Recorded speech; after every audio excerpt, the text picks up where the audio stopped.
आज हम बिहार की एक विधानसभा सीट बेनीपुर की बात करने वाले हैं।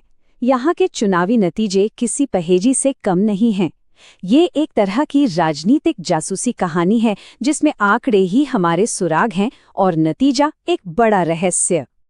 और इस कहानी का सबसे बड़ा सवाल यही है, एक ऐसी जगह जहां लोगों की जिंदगी मुश्किलों से भरी हुई है, वहां एक ही पार्टी न सिर्फ चुनाव जीत रही है बल्कि हर बार और ज्यादा मजबूत होकर उभर रही है। आखिर ऐसा हो क्यों रहा है? चलिए सबसे पहले समझते हैं कि हम बात कहाँ की कर रहे हैं। ये पूरा राजनीतिक घटनाक्रम बिहार के दरभंगा जिले में बेनीपुर में हो रहा है और हमारे सारे सवालों के जवाब भी यहीं की जमीन में छिपे हैं। तो इस पहेली को सुलझाने के लिए हमें सबसे पहले वहां की जमीनी हकीकत और जो चुनावी नतीजे आए हैं उनके बीच के फर्क को समझना होगा। चलिए थोड़ा गहराई में उतरते हैं।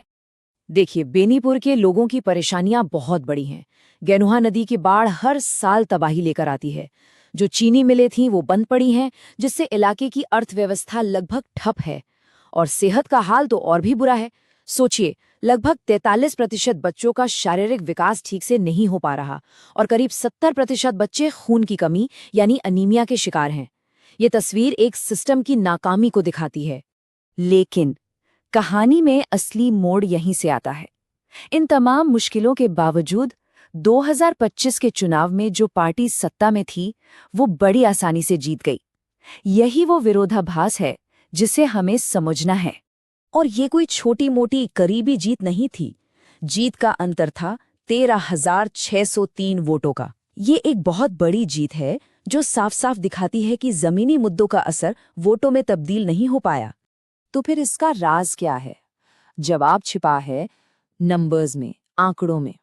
चलिए अब इस रहस्य से पर्दा उठाने के लिए चुनावी मैदान के कुछ ठोस आंकड़ों पर नजर डालते हैं। जरा पिछले 3 चुनावों के ट्रेंड को देखिए। पैटर्न बिल्कुल साफ है।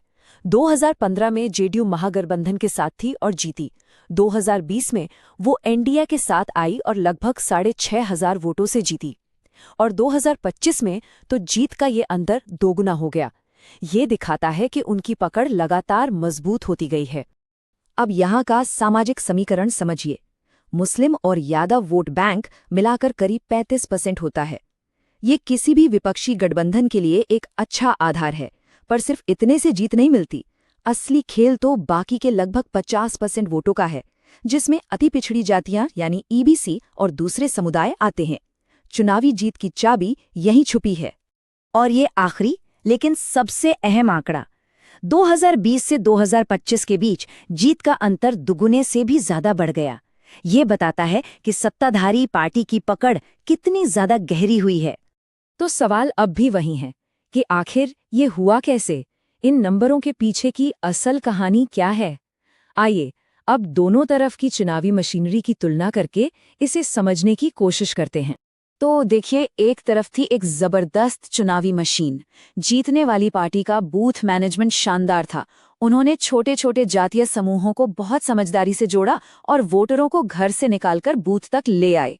वहीं दूसरी तरफ विपक्ष का नेटवर्क बहुत कमजोर था, जो सिर्फ चुनाव के समय ही एक्टिव होता था।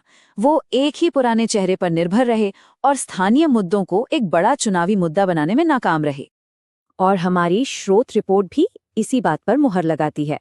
वो साफ कहती है कि एनडीए की मशीनरी इतनी बेहतर थी कि विपक्ष अपने पारंपरिक मुस्लिम यादव वोट बैंक से आगे सोच ही नहीं पाया, उसी में फंस कर रह गया। तो क्या इसका मतलब ये है कि ये सीट हमेशा के लिए विपक्ष के हाथ से निकल गई? हमारे विश्लेषण के मुताबिक ऐसा नहीं है। चलिए अब देखते हैं कि आगे बढ़ने के लिए क्या रणनीति सुझाई गई है। यहाँ एक बहुत ही साफ 3 स्टेप का प्लान है। पहला, एक नया दमदार चेहरा लाइए जो ईबीसी या ओबीसी समुदाय से हो और जमीन से जुड़ा हो। दूसरा, बंद चीनी मिल और बाढ़ जैसे असली स्थानीय मुद्दों पर एक जोरदार आंदोलन खड़ा कीजिए। और तीसरा, बिल्कुल अपने विरोधी की तरह बूथ लेवल पर एक मजबूत टीम बनाइए जो एक एक वोटर पर नजर रखे। और आखिर में ये कहानी हमें एक बहुत बड़े सवाल पर लाकर छोड़ देती है।